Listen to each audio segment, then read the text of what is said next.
जय हिंद। सबसे पहले तो हम लोग एक इंडियन है, उसके बाद एक टीचर है। तो पहले हिंदुस्तानी होने के नाते आपको ये बता देते हैं कि चाइना पाकिस्तान क्या कर रहे हैं, सर गलवान के एरिया में अभी क्या इंसिडेंट हुआ है। उसके बाद बताते हैं कि ये बेरोजगार स्टूडेंट्स के साथ क्या किया जा रहा है। तो पहले देखिए, चाइना जो है वो बहुत एग्रेशन करना चाह रहा है इंडिया की ओर, लेकिन इंडिया ने बहुत सख्ती से इसे रोका है। अभी हालिया में देखेंगे पहले पाकिस्तान को, तो पाकिस्तान को एक सैटेलाइट इमेज चाहिए था कि इंडिया क्या क्या कर रहा है उसके एरिया में, या फिर वो इंडिया पर नज़र रखना चाहता था। तो उसके पास तो सैटेलाइट है नहीं, उनकी इतनी भी क्षमता नहीं है आज़ादी से लेकर आज तक की एक सैटेलाइट बना सके, और हम लोग दुनिया के दूसरे सैटेलाइटों को छोड़ रहे हैं हम लोग।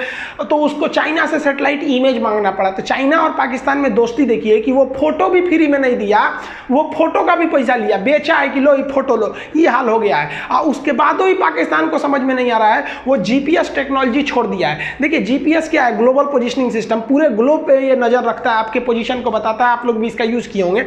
ये 31 सैटेलाइट्स का एक समूह है जिस अमेरिका ने इसे बनाया।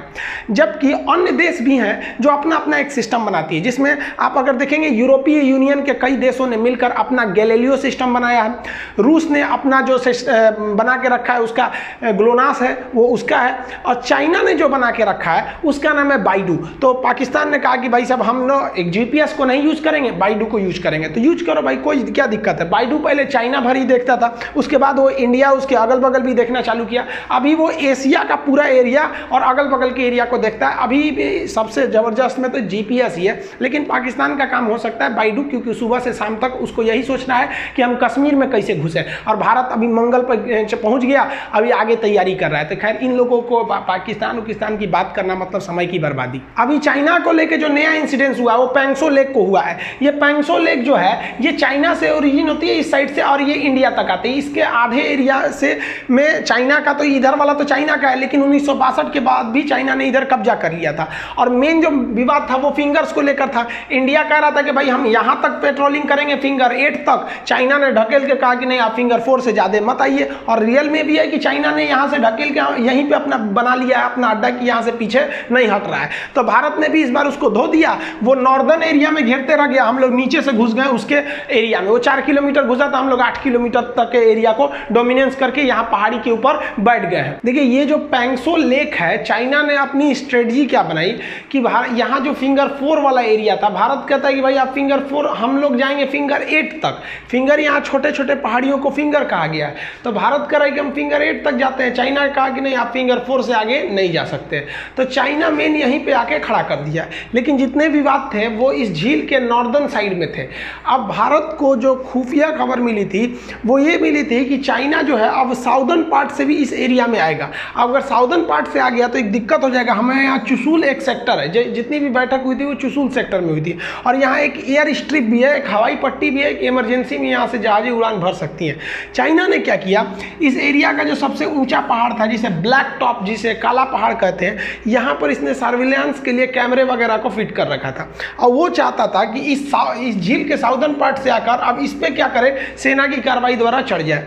और अगर ये इस पर कब्जा कर लेता, तो पहले तो निगरानी कर ही रहा था, अब यहाँ से सेना को भी डोमिनेट कर देता इस चुशुल वाले एरिया में, क्योंकि इस एरिया में सबसे ऊंचा जो पहाड़ था वो ब्लैक टॉप था।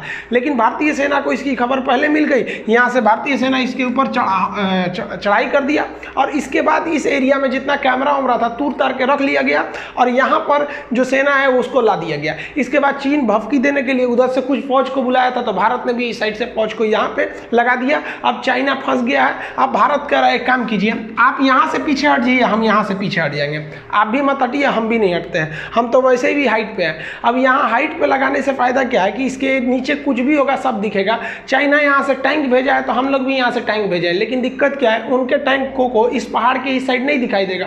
और भारत ने इन पहाड़ों के ऊपर एंटी टैंक अपने गाइडेड मिसाइल सिस्टम को लगा दिया। ये फिंगर वाले एरिया में इस हाइट का फायदा उठा रहा है चाइना, कि वो इस हाइट पे आ गया है। तो भारत ने भी दिमाग लगाया, तुम उधर हाइट का फायदा उठा दोगे तो हम यहाँ से क्या करेंगे, हम यहाँ से एरिया से उठ के और ब्लैक टॉप के ऊपर हम भी चढ़ के यहाँ पे बैठ जाएंगे। अब ये आप खुद देखेंगे, ये ब्लैक टॉप जो पहाड़ है इस एरिया का सबसे ऊंचा है। अब यहाँ आने के बाद चाइनीज टैंक वहाँ रह के क्या कर लेंगे, वहाँ से यहाँ से तो हम लोग आराम से एंटी टैंक गाइडेड मिसाइल द्वारा उसको हम आराम से ध्वस्त कर सकते हैं। और यहाँ से अगर आप ध्यान देंगे तो यहाँ से एक सड़क गुजर रही होगी, ये सड़क हम अपनी सुरक्षा कर सकते हैं, क्योंकि ये सड़क सीधी जाती है हमारी एयर स्ट्रिप के पास। यहाँ देखिए चुशुल का पास यहाँ एक एयर स्ट्रिप बना हुआ है, हवाई पट्टी, हम इसकी भी रक्षा कर सकते हैं इस ब्लैक टॉप माउंटेन के ऊपर के बाद से। तो यहाँ से हम लोग को आ जाने से फ़ायदा ये हो जाएगा कि ये पहाड़ी इतना ऊंचा है कि इसके उस पार से देखना चाइना के लिए मुश्किल हो जाएगा। कैमरा वगैरह तो हम लोग इसका तोड़ ताड़ दिए लोग। चाइना बौखला के टैंक लगा रहा है, तो भाई साहब टैंक लगाओ, उससे क्या मतलब बनता है? चाइना टैंक लगाया तो इंडिया ने भी टैंक लगा दिया है। हम लोग के टैंक देखिए, चाइना के टैंक थोड़े हल्के हैं, हम लोग के टैंक थोड़ा भारी है,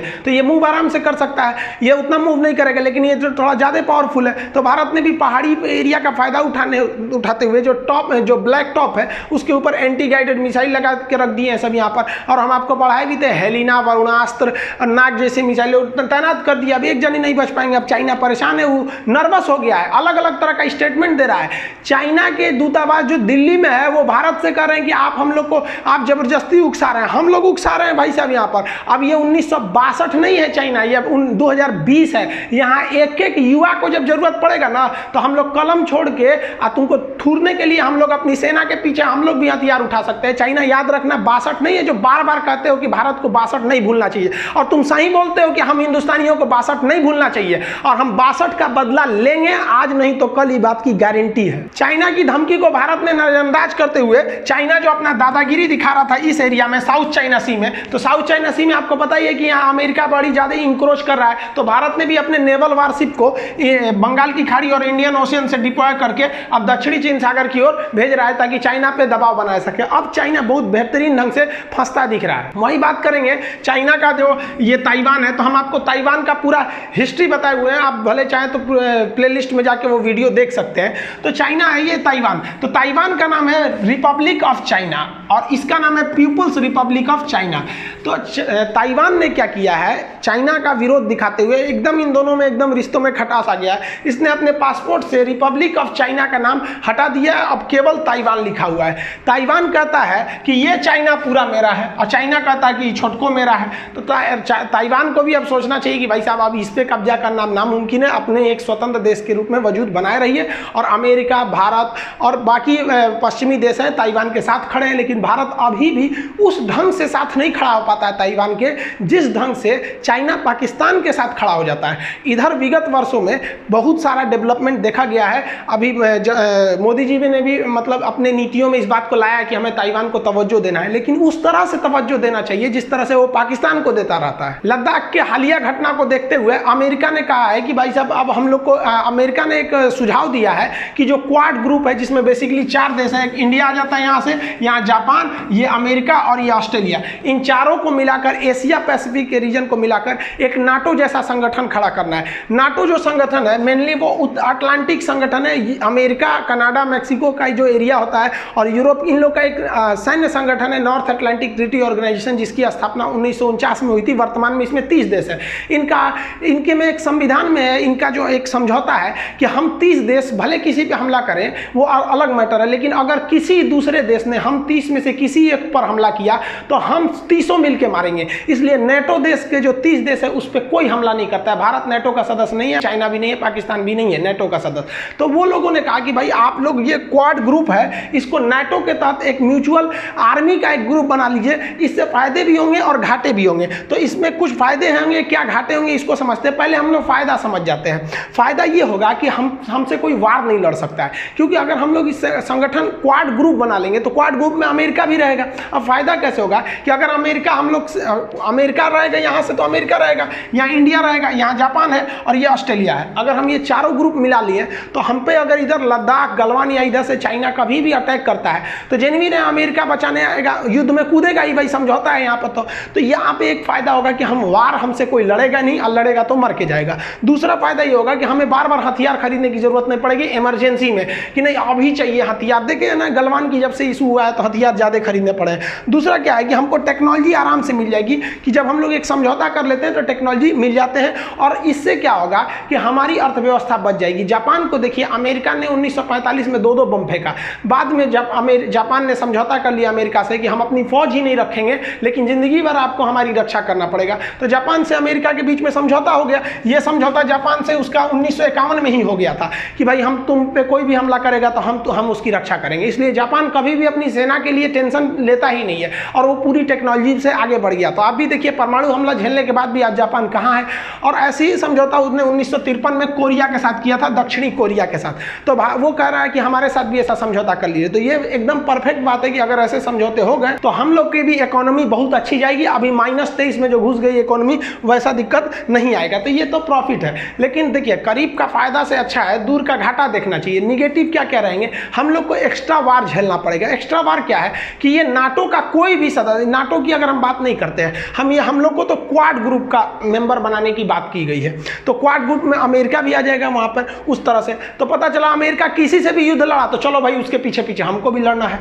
कभी मान लीजिए इससे क्या होगा कि हम वो कहीं भी उलझेंगे से तो हम लोग को भी उलझना पड़ेगा। और हम लोग की नीति तो जानते हैं, हम लोग को युद्ध करना नहीं है, तो हम लोग को करना नहीं है। उन लोग के ग्रुप में रहेंगे तो बार बार उनसे लड़ते रहिए उनके पीछे पीछे, तो एक एक्स्ट्रा वाल झेलना पड़ेगा। दूसरा, रसिया से हम लोग का संबंध अच्छा है। हम लोग की मिलिट्री की लगभग 80% चीज़ें रसिया से आई है। अगर हम लोग क्वाड ग्रुप में चले जाते हैं तो इन सब चीज़ों को चेंज करना पड़ेगा, और हथियार इतना ज़्यादा चेंज करने के लिए पैसे कहाँ से आएंगे सब, और पूरा का पूरा सिस्टम चेंज करना पड़ेगा। हालांकि मिस्र जो था एक बार ऐसे सिस्टम को चेंज किया था। मिस्र पहले रसिया के फेवर में था, उसके बाद अमेरिका में चला गया।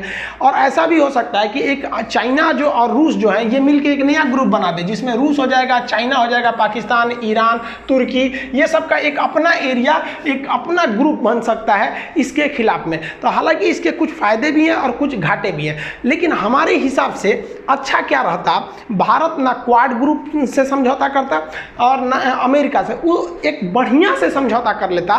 किसके साथ? तो जापान के साथ और कोरिया के साथ। इससे फायदा क्या होगा, जापान और कोरिया के साथ अगर भारत समझौता कर लेता है म्यूचुअल, कि आप पर हमला होगा तो हम समझ जाएंगे, हम भी आएंगे, हमारे पे होगा तो आप भी आइएगा।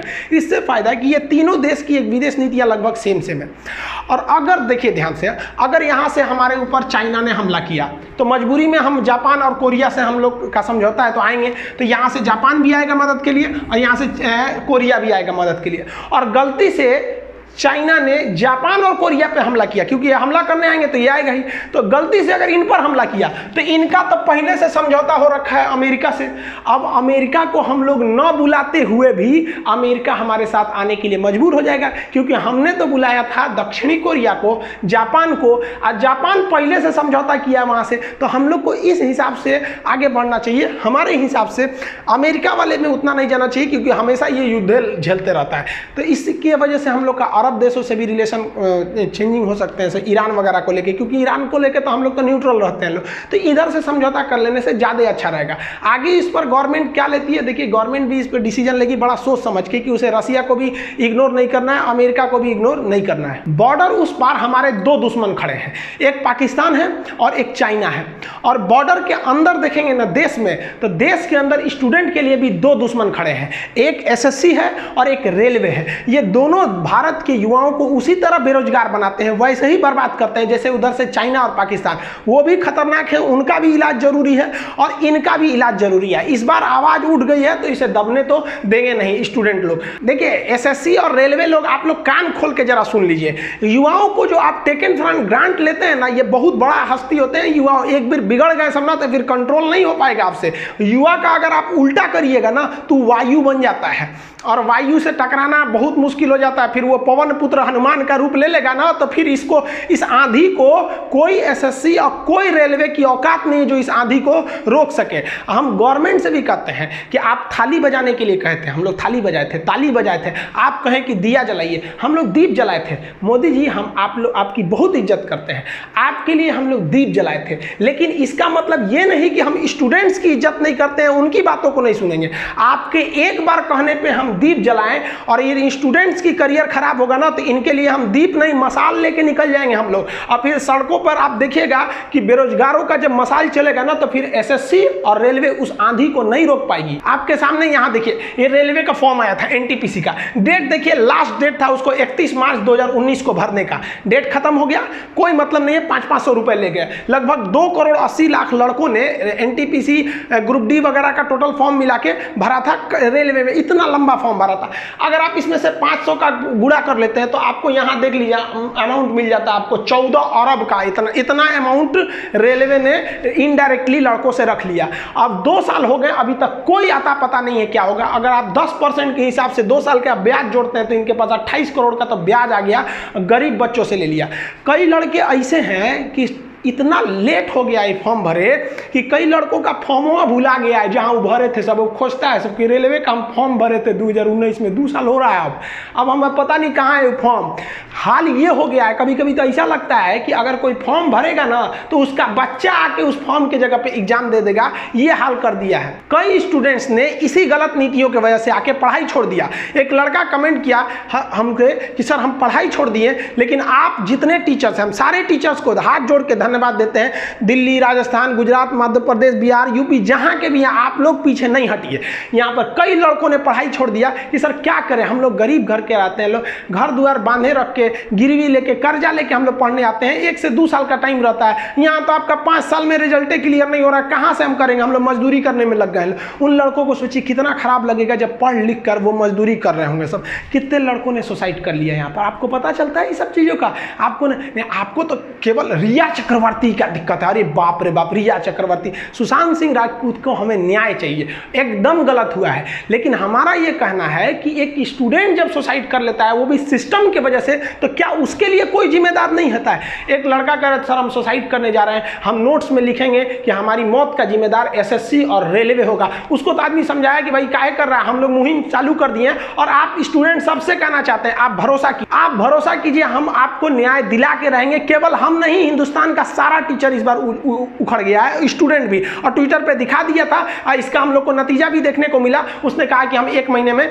आपका रिजल्ट देंगे। लेकिन ये लॉलीपॉप है, आप बहकावे में मत आइएगा। ये एसएससी उतना ही खतरनाक है जितना चाइना है, बोलता कुछ और है, करता कुछ और है। आपको अगर 1 रुपया का फायदा देगा तो 1 लाख का घाटा देगा। चुप नहीं होइएगा आप लोग, ये आप लोग का ये सब का बदला लेना है। आने वाली पीढ़ियों के लिए हमें एक अच्छा भविष्य देना है, उनको पता चल सके कि जॉब कब आएगा, कब एग्जाम होगा। आपको पता है कितनी लड़कियां जो होती हैं पढ़ाई छोड़ देते हैं, गार्जियन कहते हैं क्या करेंगे बबनी, तो हम पैसा दे के पढ़ाएंगे, कब जॉब होगा, कब नहीं होगा, हम क्या करें, फिर इन्हें शादियों ब्याह का खर्चा। कितनी लड़कियां बेचारी सब, उन लोग को उनका सपना रास्ते में रह जाता। आप ससुराल में बैठ के रोटी बेल रही हैं सब, उनके खराब भविष्य के लिए जिम्मेदार कौन है? कौन जिम्मेदारी लेगा उसके लिए? आप देखे होंगे कितने गरीबी से लड़के पढ़ने आते हैं, उनका घर टूट रहा होता है, घर पे छत नहीं होती है, पलानी में रहते हैं लोग, इस सपने में कि बबुआ का नौकरी हो जाएगा। बबुआ का जब नौकरी हो जाएगा ना तो सब दुख दूर हो जाएगा, खानदान का नाम रोशन करेगा। अरे गला घोंट रहे हैं सब ये एसएससी और रेलवे वाले, आपके खानदान का बच्चों का भविष्य बर्बाद कर देते हैं सब। वहाँ पर एक किसान का बेटा जब पढ़ता है ना तो उसका जो पैसा आता है ना, उसका बाप कैसे उगाता है, जितना दूर तक बैल चलता है ना, उस बैल के साथ साथ वहाँ किसान भी चलता है। आपको यहाँ बैल 2 ही दिख रहे होंगे, लेकिन 4 आदमी यहाँ मेहनत कर रहा है। यहाँ पर इसकी मेहनत की कमाई का नतीजा तुम फॉर्म भरा के रख लेते हो, एग्जाम नहीं ले सकते हो। कितने ऐसे लड़के हैं जो हमको बोलते हैं कि सर मम्मी का बीमारी है, कुछ ऑपरेशन कराना है, मम्मी अपना पैसा हमको भेज देती है कि जाओ बाबू पढ़ लो, नौकरियाँ हो जाएगा ना तो हम ऑपरेशन करा लेंगे। सोचिए इसके लिए जिम्मेदार को माफ नहीं करेगा रेलवे एसएससी। अगर भगवान भी देखता होगा ना तो नरक में स्पेशल कोटा दे के तुम लोग को थूरेगा, जो इस अत्याचार कर रहे हो हिंदुस्तान के लोगों के साथ। अरे इतने जालिम तो साले अंग्रेज भी नहीं थे सब, जितना ये रेलवे एसएससी वाले हो गए सब। टीचरों ने जब इसका आवाज उठाया, स्टूडेंट ने आवाज उठाया, तो गजब गजब कमेंट आ रहा है। कमेंट क्या आ रहा है कि भाई साहब जनसंख्या जिम्मेदार है, तो जनसंख्या जिम्मेदार है तो जनसंख्या हम कंट्रोल करेंगे, हम गाँव गाँव टार्च लेके घूम घूम समझाएं कि भाभी 2 गो लड़का हो तो मार के भगा देंगे सामरा के, तो कौन सी होता है। इनसे कहिए ना मोदी जी से कि आप जैसे 370 हटा दिए, बहुत अच्छा, हम सैल्यूट करते हैं कि आप जैसा दिलेर था जो 370 हटा दिया। जीएसटी कोई नहीं पा रहे, आप भी लाइए, 2 मिनट में जाइए लाइए। जैसे नोटबंदी हुआ था, रातों रात कहिए मित्रों कल से नियम आ गया कि 2 बच्चे से ज्यादा कोई नहीं हो सकता है, जिसका 2 बच्चे से ज्यादा हुआ उठा के लेके चल जाएंगे फौज में, नाम पता भी नहीं बताएंगे। आप करिए ना, चाइना ने किया कि नहीं किया कि खाली यहाँ के कमेंट करना, हम करेंगे जनसंख्या कंट्रोल, हमारे बस में कौन चाहिए कि हम जनसंख्या कंट्रोल कर देंगे। हम जाएंगे कोनो को समझाने, हमरा भगा देगा, मास्टर हो पढ़ाओ, हमरा सिखाएगा कि जनसंख्या कैसे कंट्रोल होगा। ये गवर्नमेंट का काम है जनसंख्या कंट्रोल करना। यहाँ पे इनके आदमी मोदी जी का इतना इज्जत है जिसका कोई हद नहीं। लेकिन इसका मतलब क्या आप बोलिएगा कि हम लोग देसी नस्ल का कुत्ता पाले लोग? हद है भाई साहब, वो देसी नस्ल का कुत्ता 6 महीना बाद खौरा जाएगा, कोनो एन्ने ओन्ने मोहल्ला में घुस जाएगा कुतिया के चक्कर में, तो कोनो दूसर कुत्ता होकर काट देगा तो एक और सड़ जाएगा, लगेगा झाड़ने। ये काम बचल है यहाँ। तो भाई साहब ऐसे ऐसे गरीब लड़के बैठे हैं कि जिनके दादा दादी के लिए बुढ़ापा में दवाई का पैसा नहीं है, वो कौन सी कुत्ता पालेगा। हम भगवान से भी कहते हैं भगवान मौत को ना जल्दी भेजा कर गरीब के घर में, बेचारे के कफन का पैसा खर्च हो जाता है दवाइयाँ खरीदते खरीदते। किसको आदमी बोलेगा यहाँ पर, ये बोलते हैं, ये बोलने रहते ना ये राहुल गांधी कि देसी नस्ल का कुत्ता पालिए, तो अभी तक लोग इनको कुत्ता बना दिया रहता लोग यहाँ पर। लेकिन आपकी कितनी इज्जत करते हैं लोग। हम लोग आपका प्रेम से विरोध कर रहे हैं, हम आपका विरोध थोड़े कर रहे हैं, हम लोग रेलवे और एसएससी का विरोध कर रहे हैं। आप किससे कहेंगे, लोग कर रहे हैं लोग कि 70 साल से तुमको नौकरी मिल गया था। ठीक है भैया, हम गलत हैं, ठीक है मानते हैं। मोदी जी आप ऐसे ही एक बार हाथ उठा के ना भाषण दे दीजिएगा कि हम ऐसे प्रधानमंत्री हैं जिन्होंने सबसे ज़्यादा रोजगार दिया। अब फिर देखिएगा वीडियो पे कमेंट ऑफ मत कीजिएगा, क्योंकि इनको भी पता है कि रोजगार में कमी आई है। तो ये हम लोग किससे मांगेंगे, 6 साल से गवर्नमेंट इनकी है तो हम किससे मांगेंगे। हम तो रेलवे और एसएससी को जिम्मेदार कर रहे हैं, लेकिन ये जिम्मेदारी ठीक कौन करेगा। नेहरू से जाके बोले कि उनको उठाएं, अस्थियां निकाल के कि उठिए ठीक कीजिए। अब भाई जो है उसी को नाम बोलेंगे लोग, लेकिन हम लोग को पगला जाते हैं लोग। न्यूज चैनल खोलो तो एगो में मौलाना बैठल रहेगा, ये कौन से न्यूज वाला ऑस्ट्रेलिया से एगो मौलाना को उठा के लाया था सब, और वो कह रहा था कि वैक्सीन मत लगाइए ये हराम है। अरे चोट्टा कहीं का, तू पैगंबर बनल है कि हराम है। यहाँ ऑस्ट्रेलिया से मौलाना उठा ला रहा है सब, यहाँ विद्यार्थी मर रहा है सब, तो इसका कोई दिक्कत नहीं। न्यूज चैनल खोलो तो मेरा दिमाग खराब हो जाता है, पगला जाएंगे। न्यूज चैनल ऐसा लगता है ना जैसे हम एक कमरा में बंद है, आगे कांग्रेस बीजेपी, हिंदू मुसलमान, रिया चक्रवर्ती। अरे बाप रे, आप अगर कॉपी कलम लीजिएगा ना तो 5-6 टॉपिक आपको मिलेगा। इस देश में जो मुद्दा अच्छा है, एगो हिंदू मुसलमान खतरे में आ गया यहाँ पर। अरे भाई साहब, धर्म को, सनातन धर्म का ना आदि है ना अंत है, पता नहीं कहाँ से खतरे में आ जाएगा। यहाँ रोजगार खतरे में है और बेरोजगार आदमी ही सबसे बड़ा खतरा हो जाता है। मोदी जी कहते हैं कि आप आत्मनिर्भर बनिए, हम लोग आत्मनिर्भर बनेंगे, लेकिन आप बताइए ना, बेरोजगार आदमी मजबूरी में चाइना का सामान खरीदेगा, उसके पास पैसा नहीं है तो क्या आप इंडिया का सामान खरीदेगा मजबूरी में चाइना का। आप बताइए ना, कोई बढ़िया आदमी चाइनीज मोबाइल लेता है, वो एप्पल खरीदेगा आपका, और जो जिसके पास पैसा नहीं है, बेरोजगार, वो कौन सी लेगा, चाइनीज मोबाइल लेगा। तो मजबूरी में हम लोग को मजबूर किया जा रहा है कि आप चाइना का लीजिए। रोजगार नहीं मिलेगा तो क्या करेंगे। एक तो न्यूज आया, सुन के तो हमारा दिमाग अजीब हो गया भाई साहब, एक से एक विचित्र प्राणी है।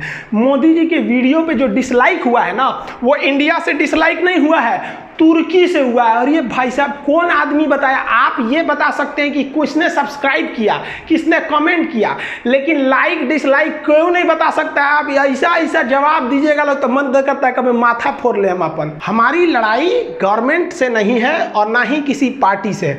हम बस मोदी जी आपसे कह रहे हैं कि ये दोनों को सुधार दीजिए। ये सब जो है सब ना, रेलवे एसएससी पाकिस्तान और चाइना का रूप ले लिया है सब, आप सुधार दीजिए। जिस तरह आप कह रहे थे ना कि हाँ मैं भी चौकीदार, आज हर स्टूडेंट, हर टीचर क्या कह रहा है कि हाँ मैं भी बेरोजगार। और आप लोग इसको लगाइए और तब तक लगाइए जब तक ये दोनों सुधर नहीं जाते हैं, रेलवे एसएससी। हाँ मैं भी बेरोजगार, हर एक टीचर, ये टीचरों ने जो मुहिम शुरू किया है, हम सारे टीचरों को धन्यवाद देते हैं कि आप लोगों ने स्टूडेंट्स को भी कि आप लोग साथ में खड़े रहे, वरना हम लोग तो अकेले पड़ जाते। आप जितने स्टूडेंट है सब लोग लगाइए हाँ मैं भी बेरोजगार, तब तक लगाइए जब तक रोजगार नहीं मिल जाता है, क्योंकि रोजगार पाना आपका अधिकार है। और याद रखिएगा, कान खोलकर, अधिकार कभी मांगने से नहीं मिलता है, छीनना पड़ता है। चाहे वो आजादी की लड़ाई हो, छीन के लिए थे, चाहे वो रोजगार हो, छीन के लेंगे। कैसे नहीं देंगे ये एसएससी और रेलवे। और हम हाथी घोड़ा नहीं मांग रहे हैं कुछ, हम लोग का बस 2 मांगे पूरे स्टूडेंट और पूरे टीचर्स का, कि भाई एक एग्जाम को लेकर, एग्जाम आप टाइमली कराइए कि कब एग्जाम लेंगे। जिस तरह से मैट्रिक का एग्जाम होता है, इंटर का होता है ना, पूरी दुनिया को पता है कि फरवरी मार्च तक में एग्जाम हो जाता है, मई जून में रिजल्ट आ जाता है, लेकिन इन दोनों का नहीं पता है कि रेलवे एसएससी कब एग्जाम लेंगे, कब रिजल्ट देंगे। तो हमको एक टाइमली एग्जाम दीजिए और टाइमली उसका रिजल्ट दे दीजिए, और कुछ नहीं चाहिए। हाँ, और एक एग्जाम में एकदम फेयर होना चाहिए कि एग्जाम में नकल ना होना चाहिए। सीधे जो आपने नकल वगैरह वाला चीज है, सीधे नियम बने, जिस सेंटर पे नकल करते पाया जाएगा वो इन्विजिलेटर है, उनको जेल डाल दिया जाएगा 10 साल के लिए, उस सेंटर को हमेशा के लिए बैन कर दिया जाएगा। इस सेंटरों वाला कराता है। तो आप फेयर एग्जाम ले लीजिए, टाइमली एग्जाम लीजिए, टाइमली रिजल्ट दीजिए, एक मांगिए। दूसरा कि आप वैकेंसी को इंक्रीज कीजिए, वैकेंसी बहुत जनसंख्या बढ़ रही है, हर जगह है, वो भी कंट्रोल करना जरूरी है, हम कहाँ कर रहे नहीं, लेकिन वैकेंसी को बढ़ाइए और कैलेंडर के साथ वैकेंसी दीजिए कि हर स्टूडेंट को पता चले चले, हर उस बेरोजगार को पता चले कि अगले 2 साल में कौन सी वैकेंसी कब आने वाली है। जिस तरह से हमको पता है ना कि 2024 में चुनाव होगा, कुछ भी हो जाए 2024 में चुनाव होगा, उसी तरह एक स्टूडेंट को क्यों नहीं पता है कि 2024 में कितनी वैकेंसी आएगी। तो कम से कम आप 2 साल आगे का कैलेंडर निकालिए कि अगले 2 साल तक हमें क्या आएगा,